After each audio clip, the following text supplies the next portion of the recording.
없나이다. 아멘. 자, 오늘 말씀 제목입니다. 따라서 하십니다. 만물의 마지막이 가까이 왔으니. 자, 이 말은 왔으니라는 말은 오고 있으니라는 말씀인데요. 오늘 7절 말씀입니다. 자, 7절 말씀 여러분 다 같이 합독하시면서 머리가 좋으신 분들은 아예 갖다 드시고 가슴에 암송하시기를 드시기를 축복합니다. 다 같이 합독하시죠. 만물의 마지막이 가까이 왔으니 그러므로 너희는 정신을 차리고 근신하여 기도하라. 이 말씀을 제가 오늘 말씀 중에 몇 번 의도적으로 반복할 테니 정신만 조금 차리시면 여러분 다 머리 좋으시잖아요. 그러니까 충분히 이 말씀을 가슴에 새기고 돌아가게 되리라고 믿습니다. 자, 만물의 마지막이 가까이 왔으니. 사도 베드로는 이방 땅이 흩어져 사는 그리스도인들에게, 우리도 다 이방 땅에 살죠. 장차 이 세상은 장망성이라 그랬습니다. 장차 망할 도성이라 그랬고, 우리의 영원한 본향은 하늘나라임을 성경은 자주 우리에게 강조를 해주고 있습니다. 그래서 사도 베드로는 이방 땅이 흩어져 사는 그리스도인들에게 정체성에 대한 말씀을 의도적으로 많이 강조를 해요. 우리 성도들은 다양한 정체성이 있습니다. 1장에서는 사도 바울은 1절부터 우리에게 강조하기를 이방 땅이 흩어져 있는 나그네들에게 라고 그렇게 정체성을 말을 해주죠. 하나님의 말씀을 서신을 보낼 때에 이방 땅에 흩어져 있는 누구들에게? 나그네들에게. 나그네 디아스포라라고 그랬습니다. 그래서 우리는 이 땅을 살아가는 뭐들이다? 나그네들이다. 나그네는 영원히 살지 못하는 것을 전제를 하죠. 그러나 그냥 나그네가 아니라 본향을 찾아가는 나그네고, 그리고 씨를 뿌리는 나그네들이다 그랬습니다. 디아, 뿌리다, 스포라, 씨라는 말이 바로 이제 디아스포라, 나그네라고 그랬습니다. 사랑하는 성도 여러분, 하나님이 보내신 그곳에서 우리의 정체성을 나그네임을 잊지 마시고, 그리고 주변 사람들에게 늘 복음의 씨를 뿌리시는 나그네들이 되시기를 주의 이름으로 축복합니다. 자, 2장에서 정체성은 따라서 하십니다. 너희는 거룩한 백성이요 왕같은 제사장들이라. 이게 이제 2장에 주시는 이 정체성의 말씀인데요. 자, 베드로전서 2장 9절에 보면 너희는 택하신 족속이요 왕같은 제사장들이요 거룩한 백성이요 그의 소유된 나라니 이는 너희를 어두운 데서 불러내어 그의 기이한 빛에 들어가게 하시니에 아름다운 덕을 선전하게 하려 하심이라 라고 그러셨어요. 그래서 2장에서는 우리의 정체성을 바로 이제 거룩한 백성, 왕같은 제사장임을 그렇게 이제 인식을 시켜주고 있습니다. 자, 3장에 와서는 이제 그리스도인으로서 어떻게 살아가야 하는지 이제 정체성을 또 강조를 하고 있고요. 그리고 4장에서는 이제 그리스도인들의 또 다른 정체성, 바로 종말론적인 정체성입니다. 4장 7절에 보면 따라서 하십니다. 만물의 마지막이 가까이 왔으니 그랬습니다. 성경은 항상 종말론을, 만물의 마지막을 이야기할 때는 이중적 의미가 있다는 것을 꼭 기억하셔야 돼요. 첫 번째 의미는 역사적인 종말입니다. 역사적인 종말은 주님께서 역사의 마지막 때가 되시면 이제 이 땅에 다시 오시는 것을 말씀하죠. 그러나 두 번째는 개인적인 종말론도 우리가 꼭 기억해야 됩니다. 주님이 역사의 마지막 때 언제 오실지는 그는 주님이 알아서 하실 일이고 그 타이밍은, 그러나 분명한 건 우리 개인적으로 죽음이라고 하는 종말을 우리는 누구나 다 우리는 맞이할 수밖에 없는 거죠. 그래서 성경에 항상 종말론을 강조할 때는 어떤 이단 비슷한 곳에서 첫 번째만 막 강조하는 그런 종말론이 아니라 두 번째에 이제 나의 생명과 나의 시간의 종말론도 우리가 꼭 기억해서 이제 우리가 이것을 늘 종말론적으로 살아가는 것이 바로 이제 건강한 신앙이라고 말할 수가 있죠. 자, 여기 7절에 보시면, 자, 따라서 하십니다. 가까이 왔으니, 이 말은 원래 보면 가까이 오고 있다라는 말이에요. 지금 오고 있다. 주님은 역사의 마지막 종말의 때에 오고 계십니다. 그리고 우리의 종말도 지금 점점 다가오고 있습니다. 아침이 되면 저녁이 오고 있고, 그리고 봄이 오면 여름이 오고, 또 가을이 있으면 겨울이 오고 있듯이 우리 그리스도인들 역시 우리의 생명도 이제 점점 이제 종말론적으로 다가오고 있음을 우리가 꼭 기억해야 될 줄로 믿습니다. 따라서 하십니다. 오고 있습니다. 만물의 마지막이 가까이 오고 있으니. 따라서 하십니다. 그러므로 너희는 뭘 차리고? 정신을 차리고 뭐하고? 근신하여 뭐해라? 기도해라. 그래서 사도 바울은 오늘 7절부터 11절까지 이 종말론적인 신앙의 인식을 가지고 우리 그리스도인들이 이방 땅에서 어떻게 살아가야 하는지 로드맵을 영적으로 7가지를 제시하고 있습니다. 그게 이제 7절에 보시면 후렴절입니다. 여기에 후렴절에 3가지 종말론적 신앙의 자세를 말씀해주고 있는데요. 첫 번째는 정신을 차리고 라고 그랬습니다. 정신을 차리고. 자, 이게 정신을 차리고라는 말은 원래는 군사적인 용어인데요, 이 말은 파수꾼을 이야기합니다. 파수꾼을 이야기를 해요. 에스겔 말씀을 보시면 하나님 이스라엘 백성들을 파수꾼으로 세우셨음을 알려주고 있어요. 에스겔 3장 17절입니다. 합독합니다. 인자야, 내가 너를 이스라엘 족속으로 파수꾼으로 세웠으니 그랬습니다. 뭐로 세웠다? 파수꾼으로 세웠다는 거죠. 그러고 나서 후렴절을 보십시다. 그들을 뭐 해라? 깨우치라.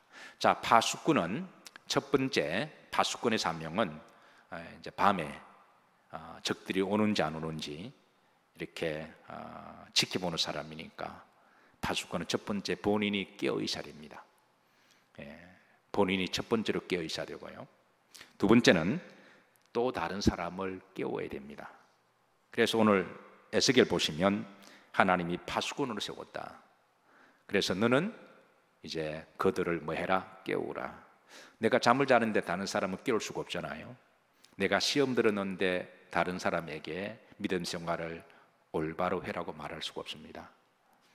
그래서 파수꾼의 첫 번째 신앙이 자세가 있다면 늘 영적 잠을 자지 않도록 깨어 있도록 우리가 그렇게 기도해야 됩니다. 그리고 혹 주변 사람이 이렇게 좀 잠자고 있으면 깨우라는 거예요. 그럼 부부지간이라도 마찬가지입니다. 내가 사랑하지만 사랑한다고 해서 모든 것을 다 신앙 지키지 않는 부분을 용납해서는 아니 되는 거죠. 그래서 때로는 좀 이렇게 그러면 좀 이렇게 깨울 수 있도록 그렇게 하고, 그래서 파수꾼의 사명은 먼저 깨어 있어야 되고, 주변에 좀 이렇게 비틀비틀 딴 길로 가면 이렇게 좀 톡톡 쳐서 바로 올 수 있도록, 그게 바로 파수꾼의 사명입니다. 이게 바로 정신을 차리고라고 하는 것이죠. 자, 두 번째는 뭐하고? 근신하여 그랬습니다. 이 근신하는 말은 이게 이제 술 취하지 말라라는 말이에요. 우리나라 사전 용어를 보면 이게 전혀 다른 식으로 되어 있는데요, 원래는 영어로는 sober라고 번역되어 있습니다. sober. 이 말은 술 취하지 말라. 그리고 두 번째 뜻이 뭐냐면 술을 끊다라는 의미를 가지고 있습니다. 그래서 이 근신하다, 이 말은 조심하고 이런, 물론 그것도 사전적으로 의미가 우리나라 의미가 되죠. 원래는 성경 의미는 술 취하지 말라. 여러분, 예나 지금이나 자꾸 술을 권하는 시대입니다. 술 마시는 것을 지극히 자연스럽게 여기는, 이제는 술 마시자 마라 그러면 굉장히 고립타분하게 그렇게 듣는 시대가 돼요. 술을 권하는 시대고, 또 술을 자연스럽게 마시고. 에베소서 5장 18절입니다. 자, 우리가 잘 알죠? 합독하시죠? 술 취하지 말라. 이는 방탕한 것이니 오직 성령으로 충만함을 받으라. 술 취하지 마라. 이는 뭐하는 것이다? 방탕한 것이다. 술은 사람을 방탕하게 만듭니다. 술은 사람의 영성을 흐리게 만들죠. 여러분 혹시 술 드시고 기도해 본 적 계세요? 가끔 술 드시고 교회 오는 분이 계십니다. 물론 2차, 3차 가는 것보다는 그래도 교회 오시는 게 그래도 낫기는 하지만 술 냄새가 그냥 펄펄 풀리면서 비몽사몽간에 말해서 우리가 술을 먹게 되면 영성이 막을 수가 없어요. 술은 성도의 인격을 저하시킵니다. 그래서 어떤 사람은 술만 안 드시면 참 성인공자인데 술만 들면 용서하시고 들으세요. 개로 바뀌는 사람이 있습니다. 그 평상시는 참 좋은데 술만 들면 때리고 폭력적으로 행하고 술은 사람을 방탕하게 만듭니다. 그래서 성경은 이제 술을 취하지 말라. 어떤 사람은 목사님 술 취하지 말라 그랬으니까 그냥 조금은 괜찮지 않나요? 그러다 보면 취합니다. 술을 자주 마심으로 방탕했던 대표적인 한 사람이 바로 노아였어요. 그리고 그는 나중에 그 방탕함으로 나중에 가족에 큰 비극이 다가와요.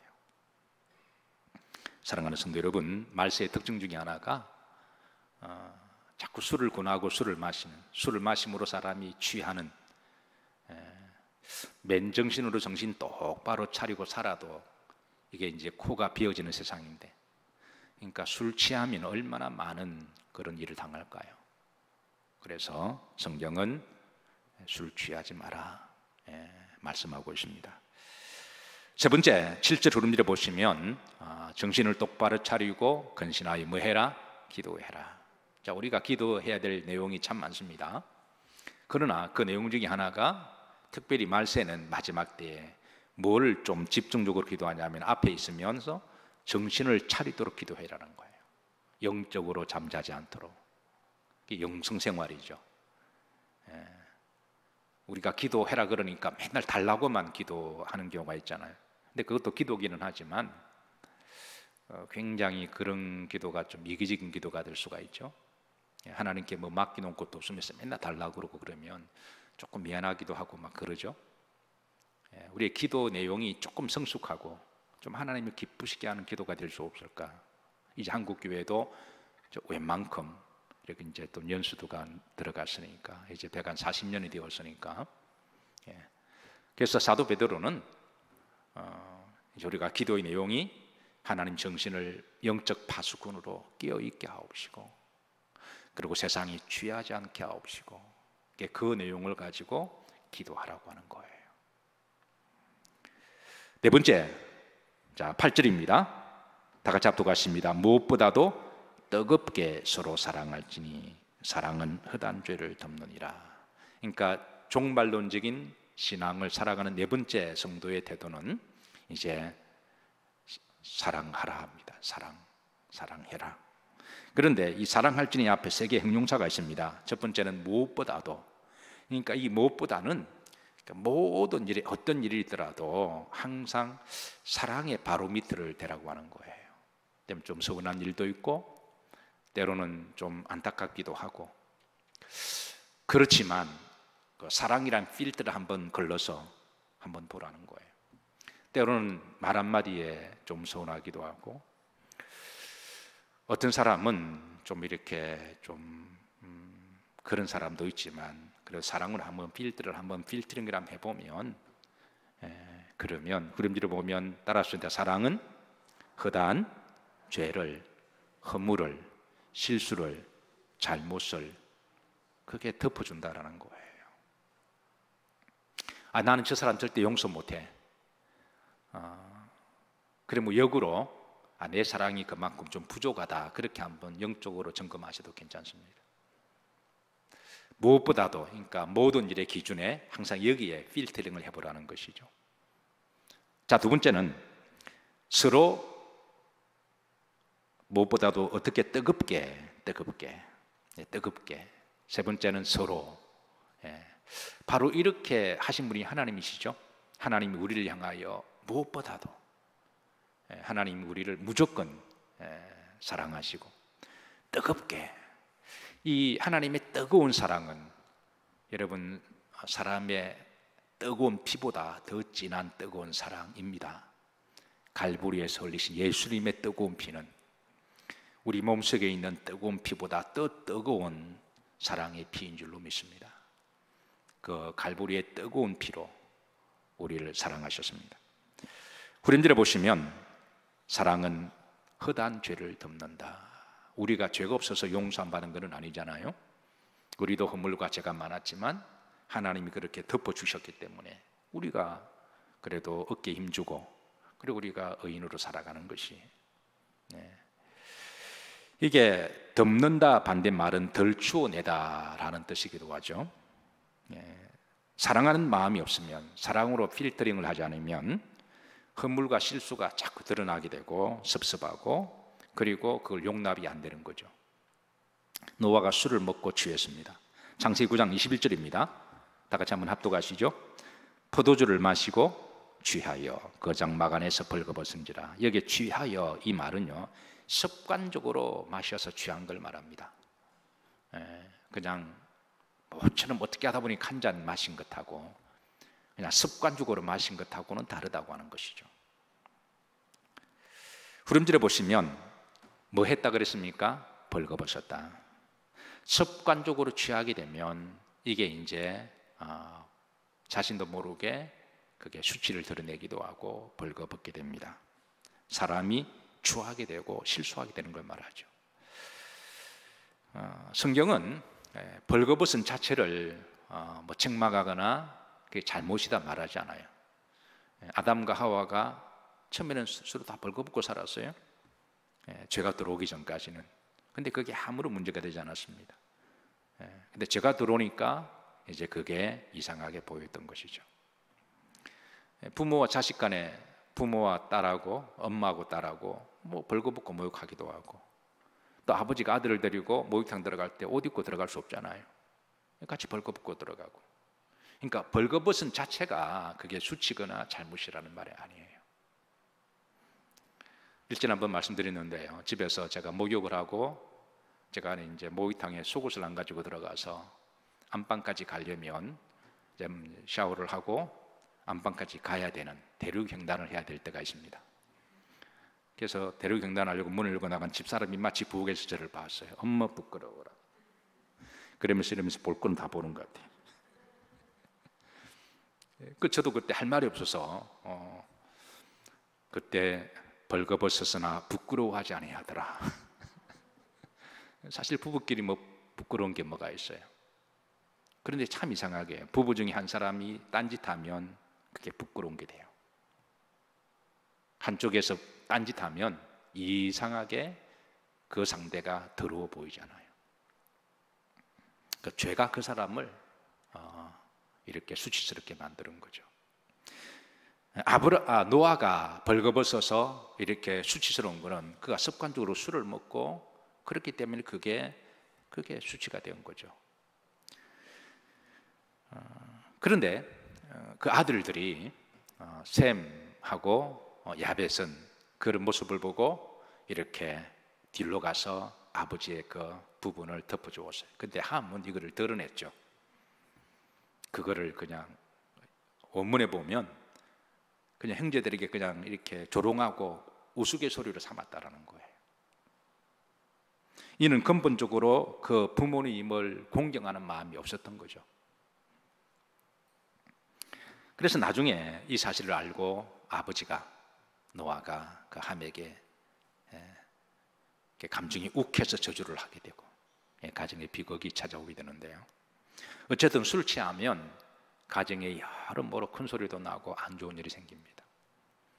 그래서 여러분 할 수만 있으면 따라서 하십니다. 만물의 마지막이 가까이 오고 있으니 너희는 뭘 차리고 정신을 차리고 뭐하여? 근신하여. 근신하라는 말이 술 취하지 말라는 말이죠. 그러도록 뭐 해라? 기도해라. 자, 5번째입니다. 4장 9절입니다. 자, 합독합니다. 서로 대접하기를 원망 없이 하고. 이게 종말을 살아가는 성도의 자세는 대접하기를, 그러니까 섬기는 것, 할 수만 있으면 이 섬기고 내가 먼저 베풀고 그렇게 살라는 것이죠. 그런데 여기에 대접과 섬김은 앞에 뭐가 있습니까? 서로. 만약에 여러분들이 나름대로 먼저 순수하게 누굴 이제 잘 섬기고 대접을 했는데 상대가 맨날 얻어먹기만 하고 대접받는 것을 습관적으로 한다면 조금 그 사람을 조심을 해야 돼요. 근데 사람은 기본적으로 인격이 되어 있으면 내가 한 두어 번 정도 대접받으면 그래도 한 번 정도는 뭐라도 자기 형편에 맞게 뭐를 그래도 좀 같이 하려고 하는 게 그게 기본적인 인격이고 기본적인 신앙의 소양이잖아요. 근데 상대는 한쪽에 계속 대접받고 한쪽에는 계속 대접받고 그걸 마치 당연하게 여기는 것은 그 사람이 굉장히 이기적인 사람이거나 이용할 가능성이 있는 사람이기 때문에 그렇다고 절대 싸우거나 그러지 말고 그냥 속으로 적당한 선에서 정리를 하는 게 좋습니다. 그래서 성경은 보십시다. 이게 뭐 하기를 서로 사람은 서로 상대적으로 인격적인 관계를 맺어 나가는 거죠. 사람은 상대적이고 굉장히 반응적인 존재인데요. 이 참 흥미로운 거는 여러분 화장실에서 밖에서 노크를 하잖아요. 밖에서 한 번 노크를 하면 안에서 반응을 하죠. 근데 내가 한 번을 두드리면 안에서 몇 번 두드릴까요? 한 번 두드립니다. 내가 한 번 두드리면 안에서 한 번 두드려요. 근데 내가 두 번을 두드리면요, 안에서 몇 번 두드릴까요? 두 번 두드려요. 이게 서로 약속한 거는 아닌데 이게 심리적으로 이게 꼭 그러니까 여러분 한 번 세 번 두드려 보세요. 앞으로 이제 그 고속터미널 고속버스 타고 가다가 휴게실을 들러서 재미삼아 한 번 두드려 보면 안에서 한 번 두드려요. 두 번 두드리면 안에서 이상하게 두 번 두드려요. 세 번 두드리잖아요. 안에서 세 번째 두드립니다. 밖에서 크게 한번 꽝 치면 안에서도 크게 꽝 쳐요. 이게 참 이상해요. 이게 서로 약속한 건 아닌데 이게 사람 서로 반응에 이게 동물이라는 거예요. 주는 정이 있으면 오는 정이 있고요, 가는 정이 있으면 또 주는 정이 있습니다. 그래서 성경은 서로 뭐 하기를 대접하기를, 그런데 이제 서로 대접하는데 먼저 하는 게 좋습니다. 먼저 내가 섬겨주는 게 좋아요. 4장 9절 다시 한번 들어갑니다. 후렴지를 보시면 뭐 없이 하고 원망 없이 하고. 근데 우리가 대접하고 난 다음에 조심해야 될 것이 있습니다. 원망을 조심해야 됩니다. 가령 내가 대접했다고 해서 상대가 나보다 조금 덜 대접하면 그걸 비교하거나 자꾸 원망하지 말라는 거예요. 서로 그 사람이 계속 얻어먹기만 해도 그냥 속으로만 좀 분별하고 그냥 말로 그냥 원망하지 말라는 거죠. 대접을 하고 혹 아까운 생각을 가지지 말라는 것입니다. 주의 이름으로 했다면 그거로 이제 하나님께 감사하고, 그럼 하나님이 그 믿음을 보시고 하늘의 상으로 예비하시고 또 좋은 일이 있게 하실 거예요. 자, 여섯 번째입니다. 베드로는 4장 10절입니다. 각각 은사를 받은 대로 선한 청지기 같이 사명을 감당하라고 말씀하고 있습니다. 4장 10절 압도갑니다. 각각 은사를 받은 대로 하나님의 여러 가지 은혜를 맡은 선한 청지기 같이 서로 봉사하라. 그러니까 만물이 마지막에 가까이 왔고 우리의 생명의 주인 되시고 우리의 은사의 주인 되시고 우리의 시간 대신 주인 되신 하나님이 우리의 유통기간이 다 끝나면 우리가 하늘나라 가서 이제 우리가 하나님의 다 평가를 받으실 거잖아요. 그래서 우리가 살아있는 동안 하나님 우리에게 주신 은사들이 있습니다. 그거를 그 은사를 받은 선한 청지기 같이. 자, 여러분들은 어떤 은사가 있으시나요? 아마 각자 은사가 있을 거예요. 기도하시고 찾아보면 그래서 그 은사를 하나님의 사명 감당을 위해서 잘 감당하라는 것입니다. 어떤 은사든 간에 땅에 묻어두지 마시고 한 달란트 받은 자가 땅에 묻어두어서 그러지 말고 하나님을 위하여 그렇게 봉사할 것을 말씀해 주고 있습니다. 그런데 여기에 보시면 청지기 앞에 뭐가 있습니까? 선한 청지기 같이 그랬습니다. 선한 교회에서 열심히 일하고 자꾸 이렇게 원망하거나 아니면 내 믿음이 좀 좋다거나 아니면 자기를 드러내면 이건 선한 청지기가 될 수가 없어요. 선한 청지기는 기본적으로 첫 번째로 착하다라는 뜻을, 글자 그대로 착하다라는 말입니다. 우리 성도는 제가 늘 강조하지만 착해야 됩니다. 성도는 기본적으로 착해야 됩니다. 제가 가끔 말씀드립니다마는 하나님 우리 성도를 양이나 비둘기, 소로 비유하셨지 늑대나 독사 뭐 이렇게 비유 안 하셨잖아요. 뿔 달린 염소 받아버리는 것, 얼마든지 그런 기질이 있지만 얼마든 우리 안에 원죄의 기질이 독사 같은 그런 도끼 있는 말도 할 수가 있고 머리에 뿔로 그냥 수틀리면 받아버리기도 하고 사자 이리처럼 물을 뜯을 수도 있지만 그건 그렇게 하면 안 되니까 주님 우리 보고 따랐을 때 양이다, 따랐을 때 나는 양입니다, 나는 비둘기입니다, 나는 소입니다. 그게 착한 거죠. 선한 청지기 같이 글자 그대로 성도는 기본적으로 착해야 됩니다. 두 번째는 선하다고 하는 것은 믿음이 있는 것을 말합니다. 하나님 일을 하는 사람 믿음으로 해야 돼요. 믿음으로 하지 않고 그냥 자기 의로 그냥 이렇게 하면 세 번째 선하다고 하는 성실을 이야기합니다. 늘 꾸준하게 하나님 일을 하는 것. 마지막 네 번째는 청지기는 선한 지혜로워야 됩니다. 똑같은 일을 해도 지혜롭게 하는 사람이 있고 손과 발이 막 고생하는 사람이 있습니다.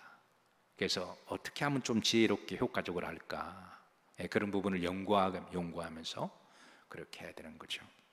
마지막 일곱 번째입니다. 11절인데요 하나님의 영광을 위하는 삶을 살라라고 권면하고 있습니다. 다 같이 합독하십니다. 만일 누가 말하려면 하나님의 말씀을 하는 것 같이 하고 누가 봉사하려면 하나님이 공급하신 힘으로 하는 것 같이 하라. 이는 범사에 예수 그리스도로 말미암아 하나님이 영광을 받으시게 하려 함이니 그에게 영광과 권능이 세세 무궁하도록 있느니라. 아멘.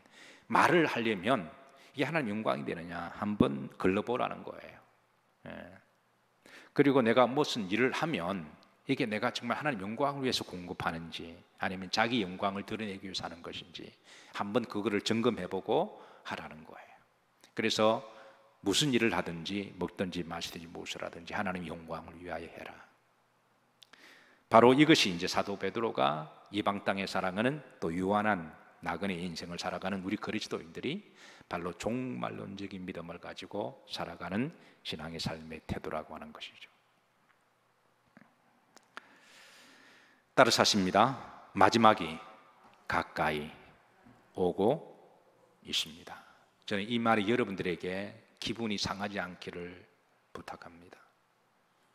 어떤 사람은 목사가 자꾸 죽음이 가까이 옵니다, 종말이 가까이 옵니다 그러면 그런 말 하지 말라고, 생각하기도 싫다고. 아니 그러면 목사가 성경 설교를 못하죠. 그거는 듣기 기분 좋은 말은 아니지만 사실 우리가 부활의 신앙을 믿는다면 그것도 기분 나쁜 말은 아니잖아요. 아멘이신가요? 우리가 사랑하는 사람의 이별에 대한 아쉬움은 있지만 그러나 또 천국에서 다 만날 것이고 6세기의 로마의 황제 중에 가장 위대한 황제라고 불리우는 황제가 있었는데요 바로 유스티아누스라고 하는 황제입니다. 사실 로마의 황제 중에는 제명에 살지 못하고 비극적으로 죽은 황제들이 의외로 많아요. 어떤 황제는 암살을 당해서 죽었는데 대표적으로 카리쿨라 황제가 그렇습니다. 어떤 황제는 권력 다툼으로 자기 아내에게 독살을 당한 황제도 있었는데요 바로 클라우디우스 황제입니다. 얼마나 살벌해요. 자기 아내가 자기 아들에게 왕위를 넘어주려고 남편을 독살했다. 어떤 황제는 자신을 신이라고 신격화시키다가 미쳐가지고 자살한 황제가 있습니다. 대표적으로 네로가 그렇습니다.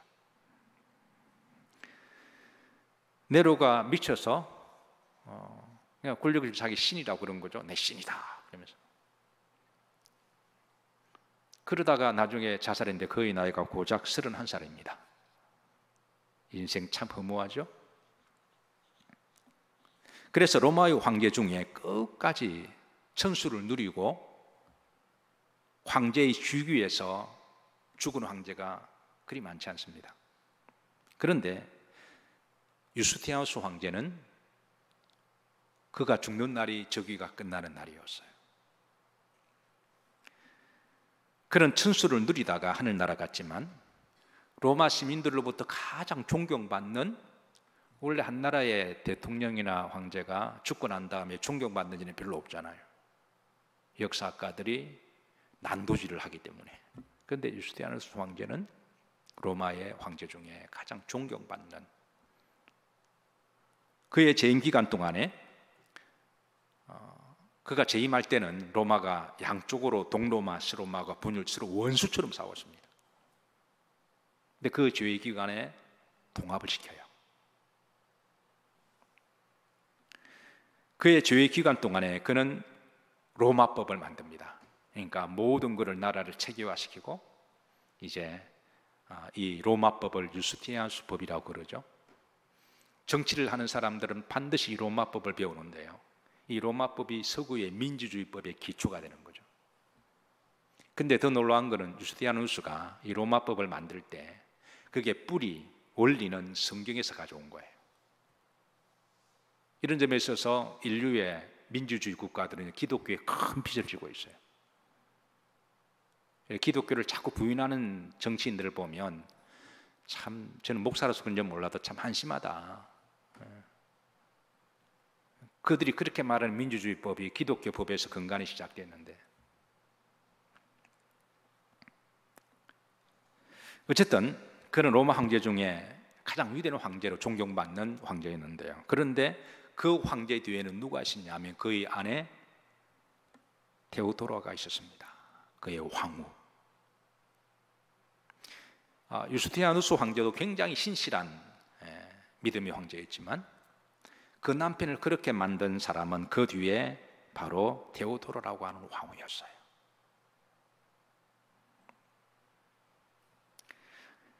황제가 처음으로 즉위했을 때는 그 역시 철없고 객기가 있고 세상적이었던 사람이었어요. 나라에 산더미처럼 문제들이 많았고 반란도 일어나고 동로마 서로마로 싸우고 그리고 또 이제 운영 경기장에서 사람하고 짐승하고 그냥 싸워서 그걸 보면서 확 열광하고, 그리고 또 외부적으로는 로마 주변에 그 오랑캐들이 시도 때도 없이 그냥 들어와서 빈방에 있는 로마에 약탈해가고, 그러니까 국내적으로 국외적으로 굉장히 어려운 시기에 그가 왕의 주위가 되었는데요, 이럴 때 그 뒤에서 신앙적으로 기도로 믿음으로 잘 이끌어가던 사람이 데오도라 황후였습니다. 그의 아내는 남편에게 자주 이렇게 말을 했습니다. 황제각하, 미안하지만 사람은 언제는 죽습니다.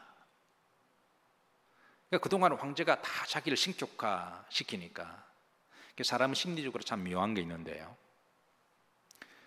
청중들 한 10,000명 앞에 뭔가 이렇게 자기가 서게 되면 자신이 착각을 해요. 그러니까 로마 황제는 오죽했을까요? 그런데 그의 아내가 영원한 황제는 하나님밖에 안 계십니다. 우리의 영원한 주는 예수 그리스도십니다. 황제각하, 당신도 언젠가는 죽습니다. 이 종말론적인 경고, 그 신앙이 황제를 절제하게 만들었고 신격화치지 않도록 만들었고, 그리고 겸손하게 만들었고, 자신의 주기를 하나님 주신 사명의 스테이지로, 소명의 그런 정직기로 여기고, 그가 믿음과 기도와 말씀으로 최선을 다했을 때 동로마와 서로모가 서로 하나가 되고, 그리고 그 나라가 놀라운 하나님의 축복을 받게 됩니다. 말씀을 정리합니다. 우리 그리스도인들은 항상 종말론적인 신앙을 가지고 살아가야 해요.